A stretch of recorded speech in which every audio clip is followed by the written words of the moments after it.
우리 함께 말씀 살펴보겠습니다. 오늘 함께 살펴볼 말씀은 룻기 2장 8절에서 16절까지의 말씀입니다. 다 찾으신 줄 알고 한 목소리로 읽겠습니다. 보아스가 룻에게 이르되 내 딸아 들으라, 이삭을 주우러 다른 밭으로 가지 말며 여기서 떠나지 말고 나의 소녀들과 함께 있으라. 그들이 베는 밭을 보고 그들을 따르라. 내가 그 소년들에게 명령하여 너를 건드리지 말라 하였느니라. 목이 마르거든 그릇에 가서 소년들이 길어온 것을 마실지니라 하는지라. 룻이 엎드려 얼굴을 땅에 대고 절하며 그에게 이르되 나는 이방 여인이거늘 당신이 어찌하여 내게 은혜를 베푸시며 나를 돌보시나이까 하니, 보아스가 그에게 대답하여 이르되 내 남편이 죽은 후로 내가 시어머니에게 행한 모든 것과 내 부모와 고국을 떠나 전에 알지 못하던 백성에게로 온 일이 내게 분명히 알려졌느니라. 여호와께서 내가 행한 일이 보답하시기를 원하며 이 이스라엘의 하나님 여호와께서 그의 날개 아래 보호를 받으러 온 내게 온전한 상 주시기를 원하노라 하는지라. 룻이 이르시되 내 주여, 내가 당신께 은혜 입은 길을 원하나이다. 나는 당신의 하녀 중에 하나와도 같지 못하오나 당신이 이 하녀를 위로하시고 마음을 기쁘게 하는 말씀을 하셨나이다 하니라. 식사할 때 보아스가 룻에게 이르되 이리로 와서 떡을 먹으며 내 떡 조각에 초를 찍으라 하므로 룻이 곡식 빼는 자 곁에 앉으니 그가 볶은 곡식을 주매 룻이 배불리 먹고 남았더라. 룻이 이삭을 주우러 일어날 때에 보아스가 자기 소년들에게 명령하여 이르되 그에게 곡식단 사이에서 줍게 하고 책망하지 말며 또 그를 위하여 곡식 다발에서 조금씩 뽑아 버려서 그에게 줍게 하고 꾸짖지 말라 하니라. 아멘. 네, 우리가 이제 한국을 벗어나서 다른 나라로 들어가게 되면은 반드시 거쳐야 할 관문이 있습니다. 그것은 바로 입국 심사인데요. 저도 많은 나라들을 다녀보지는 못했지만 입국 심사 분위기가 각 나라들마다 다르다는 것을 느낄 수 있었습니다. 필리핀이나 동남아 나라 같은 경우는 심사 분위기가 화기애애했고요. 그리고 심사하는 분들도 굉장히 친절하게 저를 대해 주시면서 환영한다고, 또 좋은 시간을 보내다 가라고 인사도 나눌 정도로 아주 분위기가 좋았던 것 같습니다. 그와 반면에 미국은 굉장히 냉랭했습니다. 입국 심사장 분위기가 어찌나 차갑던지 심사 과정을 지나는 내내 떨리고 두려운 순간들이 있었습니다. 이렇듯이 우리가 낯선 곳에 갈 때 그곳에 사람들이 베푸는 친절과 호의, 그리고 따뜻한 분위기를 통해서 우리 자신이 그들에게 환영받고 있음을 느끼게 됩니다. 반대로 낯선 곳에서 사람들이 친절이나 어떤 호의가 없고 아무런 관심을 쏟지 않으면서 오히려 경계의 눈으로 우리를 바라볼 때 우리는 어떻습니까? 우리는 그들에게 환영받지 못하고 있구나라고 생각이 듭니다. 안 그래도 낯선 땅인데 그곳에 사람들마저 환영해주지 않는다면 우리는 아마도 그곳에 다시는 가고 싶지 않을 것입니다. 이렇듯이 상대방을 반갑게 마주해주며 아낌없이 대접해주는 태도는 낯선 이들에게 안도감과 또 평안함을 제공해줍니다. 마치 냉랭한 바람보다 따뜻한 햇살이 사람의 겉옷을 벗기게 하듯이 낯선 이들에게 따뜻한 환대는 경계심으로 굳게 닫혀있던 그들의 마음을 여는 열쇠가 되기도 합니다. 그리고 이러한 따스함은 세상을 향해 교회가 품어야 하는 그런 마음이기도 합니다. 우리는 지난 시간에 룻과 보아스와의 우연히 만나는 장면을 통해서 우연이라는 것 또한 하나님의 주권 아래에 있는 하나님의 섭리의 방법이라는 것을 우리가 알았습니다. 그리고 우리가 겪는 이 일상의 많은 우연들은 그저 사소한 순간이 아니라 하나님께서 우리에게 허락하신 또 다른 기적이며 우리는 우연이라는 그 기적들을 삶 속에서 발견하며 감사와 기쁨 가운데 살아가야 한다라고 말씀을 전했습니다. 다시 본문으로 돌아와서 오늘 함께 살펴볼 말씀은 우연히 만나게 된 룻과 보아스가 나눈 대화와 그리고 보아스가 룻에게 베푼 그 은혜에 대한 내용입니다. 룻과 보아스가 나눈 대화를 통해서 그리고 보아스가 룻에게 베푼 그 은혜들을 우리가 살펴보면서 우리 공동체 가운데 주신 하나님의 뜻을 함께 이 시간 나누기를 원합니다. 이삭을 줍기 위해 자신의 밭으로 온 룻에게 보아스는 따뜻한 친절을 베풉니다. 보아스가 룻에게 베푼 친절은 세 가지 정도로 나눌 수 있는데요. 우리 8절 말씀 함께 읽도록 하겠습니다. 보아스가 룻에게 이르되 내 딸아 들으라. 이삭을 주우러 다른 밭으로 가지 말며 여기서 떠나지 말고 나의 소녀들과 함께 있으라. 보아스가 룻에게 베푼 첫 번째 친절은 다른 밭으로 가지 말고 자신의 밭에서 이삭을 줍게 하는 친절입니다. 보아스는 룻에게 굳이 다른 밭으로 가는 수고를 하지 말고 자신의 여종들과 함께 있으라고 룻에게 말합니다. 이방 여인이었던 룻이 이삭을 주우러 이곳저곳 떠돌아 다니는 것은 매우 위험한 일이었습니다. 어떻게 해서든 시어머니 나오미를 모셔야 하고 또 자신 또한 먹고 살아야 하기 때문에 이삭을 주우러 나오기는 했지만 낯선 땅에서 남의 눈치를 보며 이삭을 줍는다는 것은 룻에게 매우 부담되고 또 두려운 일이었을 것입니다. 이런 룻에게 보아스는 친절을 베풉니다. 괜히 위험하게 다른 곳으로 이곳저곳 다니지 말고 그냥 내 밭에서 여종들과 함께 있어라 라며 룻의 수고로움을 덜어주고 있습니다. 보아스가 룻에게 베푼 두 번째 친절은 안전을 보장해주는 친절이었습니다. 우리 9절 상반절 말씀 함께 읽겠습니다. 그들이 베는 밭을 보고 그들을 따라 내가 그 소녀들에게 명하여 너를 건드리지 말라 하였느니라. 아멘.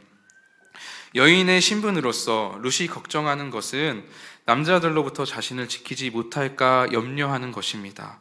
특히나 룻은 이방 여인으로서 이스라엘의 법의 보호를 받지 못하기 때문에 룻은 당시 위험에 노출되어 있는 상태나 다름이 없었습니다.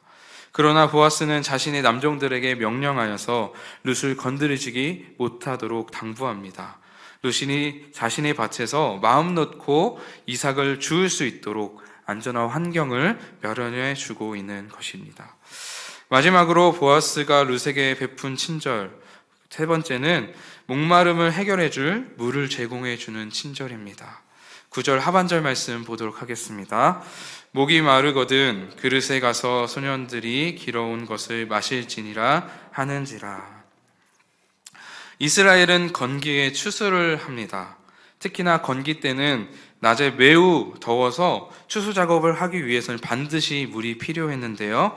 보통 우물은 밭에 있는 외곽 지역에 있지 않고 베들레헴 성 안에 있기 때문에 추수 작업을 시작하기 전에 베들레헴 우물에서 물을 길어와야 했다라고 합니다. 이렇듯이 밭에서는 물을 쉽게 구할 수 없기 때문에 이 물이 아주 귀했지요. 그런데 이 귀한 물을 보아스는 룻에게 제공하고 있습니다. 룻이 마시도록 허락하고 있는 것이죠. 보아스의 친절에 룻은 이렇게 반응하고 있습니다. 10절 말씀 함께 읽겠습니다. 룻이 엎드려 얼굴을 땅에 대고 절하며 그에게 이르되 나는 이방 여인이거늘 당신이 어찌하여 내게 은혜를 베푸시며 나를 돌보시나이까 하니. 룻은 이방 여인인 자신에게 따뜻한 친절과 은혜를 베푸는 보아스를 의심합니다. 우리도 뜻밖의 친절을 경험하다 보면은 문득 의심을 하게 되지 않습니까? 이 사람이 어떠한 속내가 있는 것은 아닐까? 나중에 나에게 어떠한 덤태기를 씌우는 것은 아닐까? 그런 의심부터 하게 되잖아요. 우리가 이렇게 강팍한 세상을 살다 보니 상대방의 조금의 호의나 친절을 그대로 받아들이지 못하는 그런 우리들의 모습을 보고는 합니다. 마찬가지로 룻의 입장도 마찬가지였습니다. 룻은 자기 스스로를 이방 여인이라 생각하면서 이스라엘 공동체 안에 들어가지 못할 것이라고 생각했었던 것 같습니다. 시어머니를 따라 오기는 했지만 룻은 평생 이곳에서 이방인으로서 편견과 차별 속에서 살아가야 한다라고 생각했던 것입니다. 그럼에도 불구하고 나오미는 시어머니를 따라 베들레헴으로 온 것이죠. 이렇게 자기 스스로를 이방인으로 여기며 당연히 외톨이로 살아가겠구나 생각했던 룻에게 보아스라는 한 사람이 나타나서 뜻밖의 친절을 베풀고 있습니다. 이러한 룻의 입장을 생각해 본다면 룻의 이러한 반응이 이해가 되지 않는 것은 아닙니다. 하지만 우리가 엄밀히 살펴보면 보아스가 룻에게 보인 친절은 이스라엘 백성으로서 마땅히 해야 하는 도리인 것을 우리는 알 수 있습니다. 우리 출애굽기 22장 20절 말씀 함께 읽도록 하겠습니다. 살을 드리는 자는 죄송합니다. 21절에서 22절 말씀입니다. 제가 읽어드리겠습니다. 너는 이방 나그네를 압제하지 말며 그들을 학대하지 말라. 너희도 애굽 땅에서 나그네였음이라. 너는 과부나 고아를 해롭게 하지 말라. 아멘. 하나님은 모세를 통해서 이스라엘 백성들에게 이렇게 말씀하십니다. 너희도 애굽 땅에서 나그네였음을 기억하라. 그리고 이방 나그네와 과부와 또 고아를 해롭게 하지 말라 라고 말이죠.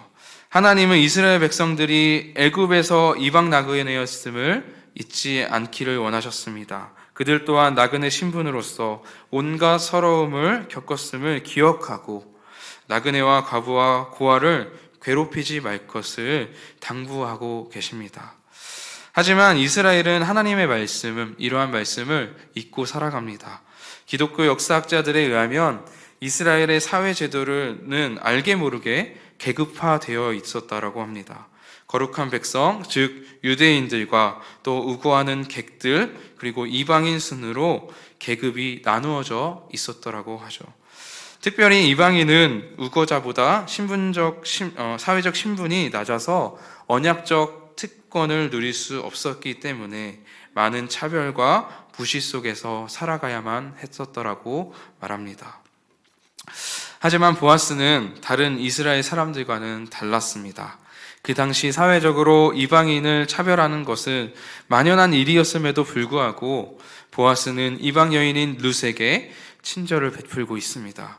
룻이 나그네로서 감당해야만 했던 그 어려움들을 친히 해결해 주면서 낯선 베들레헴 땅에서 살아갈 수 있도록 삶의 토대를 만들어주고 있는 보아스입니다. 한마디로 보아스는 과거에 자신의 민족이 나그네였음을 기억하고 이방인에게 따뜻한 친절과 은혜를 베풀 줄 아는 바로 진정한 하나님의 백성이었던 것을 우리는 본문을 통해서 알 수 있는 것입니다. 보아스와 같이 교회 공동체 또한 세상에 따뜻한 온기를 전하며 친절을 베푸는 공동체가 되어야 할 줄 믿습니다. 제가 너무 가슴 아픈 것 중에 하나는요, 교회가 세상을 등지고 대적하려는 모습을 지켜볼 때입니다. 교회가 자꾸 세상과 멀어지려고 하고 세상을 이겨야 하는 대상으로만 바라보는 것을 볼 때 굉장히 저는 안타까운 마음이 듭니다. 그러나 교회 공동체는 어떤 공동체입니까? 교회는 세상을 섬기는 공동체입니다. 세상에서 죽음을 향해 방황하는 영혼들을 초대하며 하나님의 사랑으로 그들을 섬기며 그들이 영원한 생명을 얻을 수 있도록 그들에게 친절을 베푸는 공동체가 바로 교회 공동체입니다. 어떤 분들은 교회가 세상을 대적해서 싸워 이겨야 한다라고 말을 합니다. 네, 그러나 그렇지 않습니다. 세상은 이미 하나님의 주권 아래 있기 때문입니다. 요한복음 16장 33절 말씀입니다. 우리 함께 읽도록 하겠습니다. 이것을 너희에게 이르는 것은 너희로 내 안에서 평안을 누리게 하려 함이라. 세상에서는 너희가 환난을 당하나 담대하라. 내가 세상을 이기었노라. 아멘.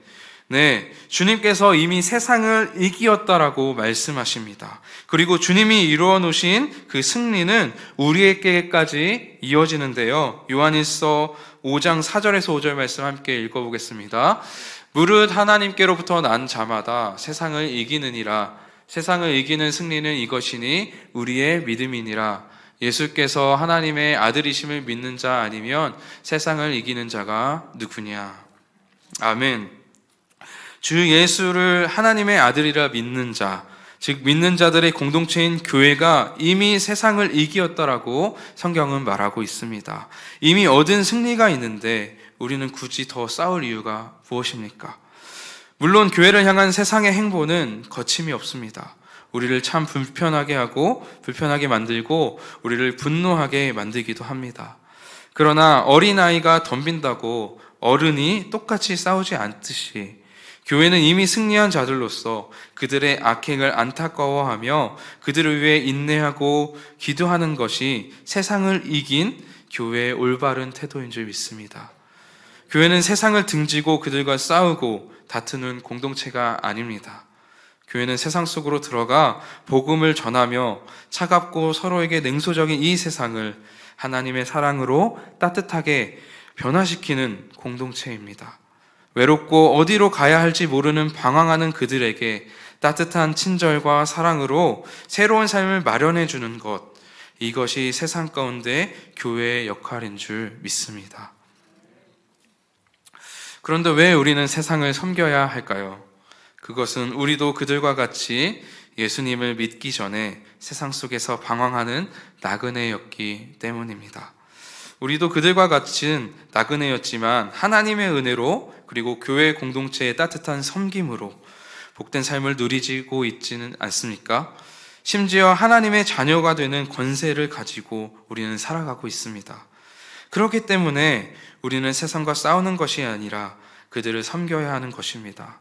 내가 받은 은혜를 아직 받지 못하고 알지 못하는 자들에게 전달하는 것, 이것이 교회로서 우리가 세상을 섬기는 방법인 것입니다. 보아스는 마땅히 하나님의 백성으로서 이방인에게 친절을 베풉니다. 그런데 보아스에게는 룻에게 친절을 베푼 또 다른 이유가 있었는데요. 우리 11절 말씀 함께 읽도록 하겠습니다. 보아스가 그에게 대답하여 이르되 내 남편이 죽은 후로 내가 시어머니에게 행한 모든 것과 내 부모와 고국을 떠나 전에 알지 못했던 백성에게로 온 일이 내게 분명히 알려졌느니라. 아멘. 보아스가 룻에게 친절을 베푼 또 다른 이유, 그것은 룻이 시어머니 나오미에게 행한 일들과 또 시어머니를 따르기 위해서 부모와 자신의 나라를 버리고 이방 땅 베들레헴으로 온 일에 대해서 보아스가 전해 들었기 때문입니다. 룻의 이야기를 듣고 보아스가 감동한 것이죠. 룻의 입장에서 보아스의 말을 들었을 때 룻은 어떤 감정이 들었겠습니까? 그동안 어떠한 미래도 보장되지 않은 베들레헴으로 시어머니를 쫓았던 자신의 선택에 대한 보상을 받은 기분이지 않겠습니까? 막상 와보니 현실은 여전히 고난의 연속이고 자신이 직접 이삭을 줍지 않으면 살아갈 수 없는 이 비참한 현실 속에서 룻은 어쩌면 실망했을 수도 있습니다. 어쩌면 후회했을 수도 모르죠. 그런데 그런 룻에게 보아스는 룻이 가장 듣고 싶었던 말을 건네며 위로했던 것입니다.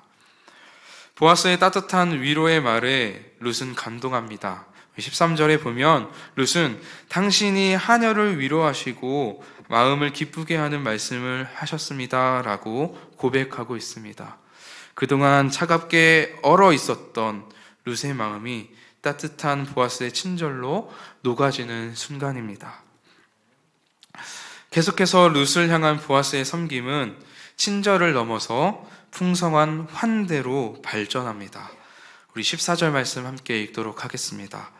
식사할 때에 보아스가 룻에게 이르되 이리로 와서 떡을 먹으며 내 떡 조각을 초에 찍으라 하므로 룻이 곡식 빼는 자 곁에 앉으니 그가 볶은 곡식을 주매 룻이 배불리 먹고 남았더라. 아멘. 식사를 할 때 보아스는 룻을 자신의 식탁으로 초대합니다. 그리고 자신의 공동체와 함께 먹을 수 있도록 룻을 허락합니다. 이것은 매우 놀라운 일인데요. 우리가 사도행전을 보면 베드로 사도가 이방인들과 함께 식사하는 것을 누군가 볼까봐 그 식사의 자리를 도망치는 장면이 나옵니다. 그래서 바울 사도는 이 베드로의 그 모습을 보고 베드로를 책망하는 그런 내용이 있지요. 이렇듯이 유대인들에게는 이방인과의 식사의 자리는 허용되지 않은 자리였습니다. 그런데 보아스는 이방 여인인 룻과 함께 식사하는 것을 볼 수 있습니다. 자신의 식탁으로 룻을 초대하며 함께 식사하고 있는 것이죠. 식탁으로의 초대는 공동체 안으로의 초대와도 같습니다. 우리도 목장 모임을 하면서 가장 중요하게 여기는 것 중 하나가 무엇입니까? 바로 식사의 교제 아닙니까? VIP가 목장에 왔을 때 가장 따뜻함을 느끼고 환영을 받는다고 느끼는 순간이 바로 식사의 교제의 순간입니다. 이처럼 보아스는 룻에게 친절을 베푸는 것뿐만 아니라 그 이상의 환대로 자신의 공동체로 룻을 초대하고 있습니다. 베들레헴에서 어디에도 몸둘 곳 없던 룻에게 보아스는 자신의 공동체로 초대하며 룻에게 기댈 곳을 제공해주고 있는 것을 볼 수 있는 것이죠. 미국에서 다민족 예배 공동체를 세우는 사역을 하고 계시는 김재우 선교사님, 저와 동명이인이죠. 이분이 쓰신 찬양 중에 바로 주께서 다스리시네라는 찬양이 있는데요. 아마 여러분들도 아실 것입니다. 이 선교사님이 최근에 기꺼이 불편한 예배라는 책을 출간했습니다. 여러 민족이 함께 예배하는 그런 예배를 세우는 사역을 하시면서 겪은 일들을 엮어낸 책인데요. 그 책 내용 중에 이러한 구절이 있습니다. 진정한 환대는 상대를 있는 그대로 바라보는 것에서부터 시작된다. 진정한 환대는 어떠한 기준과 판단에 의해서 상대방을 바라보고 평가하는 것이 아니라 그 사람의 있는 그대로의 모습을 바라보고 인정하는 것이다라는 것을 말하고 있는 것이죠. 그 사람의 나이, 학벌, 성격, 외모와 같은 그 기준으로 판단하고 그것들을 내 기준에 혹은 공동체의 기준에 적합하면 받아들이는 것이 아니라 그 사람의 영혼을, 즉 하나님의 형상으로 바라보고 그대로 있는 그대로를 받아들이는 것, 이것이 진정한 환대라는 것이죠. 오늘 본문 말씀에서 보아스는 진정한 환대로 룻을 맞이했습니다. 룻은 이방인이었지만 보아스는 전혀 그것을 신경 쓰지 않았습니다. 왜 그랬습니까? 보아스는 룻의 있는 그대로를 인정했고 그대로를 받아들였기 때문입니다. 룻이 어디 출신인지는 지금 어떤 처지에 있는지 보다 룻의 영혼을 바라보았고 보아스는 하나님의 시선으로 룻을 바라보았기 때문에 룻에게 풍성한 환대로 그를 맞이하고 있는 것이었습니다. 저와 여러분들도 상대방의 영혼을 바라보는 시선을 갖기를 원합니다. 상대방을 나의 기준으로 판단하는 것이 아니라 있는 그대로를 바라보고 인정하는 그런 환대가 우리 목원 공동체 가운데 있기를 소망합니다. 보아스와 그의 공동체는 풍성한 환대로 룻을 맞이합니다. 식사의 자리로 초대하며 함께 먹고 마시며 진정한 공동체의 일원으로서 룻을 받아들인 것입니다. 어디에도 속하지 못하는 이방 여인 룻에게 함께 해주는 공동체와 조여주는 것만큼 큰 위로가 없었을 것입니다. 하지만 보아스는 자신의 친절과 공동체의 환대보다 룻에게 더욱더 필요한 것이 무엇인지를 알고 있었던 것 같습니다. 그것은 바로 하나님이 갚아주시는 은혜입니다. 우리 12절 말씀 함께 읽겠습니다. 여호와께서 내게 행한 일에 보답하시기를 원하며 이스라엘의 하나님 여호와께서 그의 날개 아래 보호를 받으러 온 내게 온전한 상 주시기를 원하노라 하는지라. 아멘. 보아스는 알았습니다. 아무리 자신이 룻에게 친절을 베풀고 따뜻하게 해준다 하더라도 정작 룻에게 온전한 위로를 줄 수 있는 분은 여호와 하나님 뿐이라는 사실입니다. 그래서 보아스는 룻을 향해 이렇게 축복합니다. 여호와께서 내게 행한 일에 보답하시기를 원하시고 또 여호와의 날개 아래 보호를 받으러 온 저에게 온전한 은혜로 갚아주시기를 원하노라 라고 말이죠. 보아스는 룻에게 하나님의 갚아주시는 은혜가 있기를 진심으로 바라며 하나님만이 룻의 헌신에 대한 온전한 보상을 주실 수 있는 분이라 생각했습니다. 그리고 룻에게 하나님의 온전한 상이 있기를 진심으로 바라며 룻을 향해 축복한 것입니다. 저는 이것이 룻을 위해 보아스가 해줄 수 있는 가장 풍성한 환대가 아닐까 생각했습니다. 교회는 환대하는 공동체입니다. 세상 속에서 이삭 줍듯이 하루의 양식을 구하며 하루하루를 연명하는 그들에게 교회는 그들의 진정한 목마름과 굶주림을 채워주는 공동체가 되어줘야 합니다. 그들에게 따뜻한 친절과 세상에서는 볼 수 없었던 하나님의 사랑으로 환영하고 환대하는 공동체, 그것이 바로 교회 공동체인 것입니다. 제가 평일에 교회 사무실에서 있다 보면은 꼭 일주일에 3-4번씩 마실 것을 달라고 찾아오는 청년이 있습니다. 그 청년은 거동이 불편한, 몸이 불편한 지체 장애를 가진 청년인데요. 그 청년은 운동을 하고 난 후에 땀이 흠뻑 젖은 상태로 항상 교회에 와서 저에게 시원한 냉커피 한 잔 달라고 말합니다. 처음 몇 번은 섬기는 마음으로 그 청년에게 냉커피를 대접해 드리곤 했는데요. 제가 너무 바쁜 중에 찾아올 때에는 솔직히 귀찮은 마음도 있었습니다. 그리고 너무나도 당연하게 요구하는 그 태도가 때로는 불편하게 여겨지기도 했었던 것 같습니다. 그런데 제가 말씀을 준비하면서 곰곰이 생각하고 묵상해 보니까요, 그 청년에게는 우리 목원교회가 언제든지 찾아가도 편하고 또 언제든지 찾아가도 시원한 냉커피를 마실 수 있는 곳이겠구나라는 생각이 들었습니다. 그 청년에게는 우리 목원교회가 기댈 만한 곳이고 찾아오고 싶은 그러한 편안한 곳이기 때문에 매일매일 아무런 부담감 없이 찾아왔던 것이 아닐까라는 그런 생각을 했었던 것 같습니다. 그래서 이전에 제가 가졌던 그런 불평했던 마음과 좀 더 친절하게 기쁘게 마주해 주지 못했던 저의 모습을 참 많이 부끄러웠었던 것 같습니다. 이처럼 교회는 세상 속에서 상처받고 또 나오미와 같이 감당하지 못할 고난으로 하나님께 보호함을 받기 위해 찾아온 이들에게 아낌없이 환영하고 기쁨으로 맞이해주는 곳이 되어야 합니다. 언제든지 찾아가도 어서 오라 기쁨으로 환영해주고 후하게 대접해주는 그런 곳이어야 하는 것이죠. 또한 교회는 진정한 안식과 평안을 주시는 하나님께로 그들을 인도하고 그들에게 하나님의 은혜가 있기를 기도하는 공동체가 되어야 합니다. 세상의 사람들이 교회 공동체를 통해 풍성히 갚아주시고 채워주시는 하나님을 경험할 수 있어야 하는 것이죠. 보아스가 룻을 위해 하나님께서 갚아주시기를 진심으로 기도했던 것처럼 우리 또한 우리 목원 공동체가 세상 속에서 방황하는 이들을 위해 하나님의 은혜가 있기를 바라며 그들을 위해 기도하는, 환대하는 공동체가 되기를 소망합니다. 세상에는 따뜻함을 찾아 헤매는 사람들이 참 많습니다. 차가운 세상 속에서 상처 입고 더 이상 견디기 힘들어서 자신을 보호해주고 보살펴줄 수 있는 곳을 찾아 헤매는 사람들입니다. 세상의 쾌락이 진정한 즐거움인 줄 알았지만 결국 아무것도 남는 것이 없는 현실을 보고 공허와 허탈함에 빠져 허우적거리고 있습니다. 이런 그들을 향해 누가 손을 내밀어 주어야 합니까? 바로 교회가 그들에게 손을 내밀어 그들을 따뜻하게 맞이해 주어야 할 줄 믿습니다.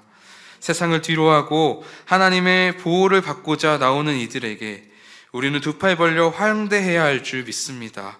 그리고 그들을 참된 안식과 평안의 공급자 되시는 하나님께 인도하는 것, 이것이 우리가 세상에게 베풀 수 있는 가장 완벽한 환대인 줄 믿습니다. 우리 목원교회 안에, 우리 목장 안에 환대의 따뜻함이 있기를 소망합니다. 세상이 줄 수 없는 평안과 기쁨으로 세상에서 방황하는 이들을 따뜻하게 안아주고 손에 밀어주며 그들을 환대해주는 그런 환대하는 공동체가 되기를 주님의 이름으로 축복합니다.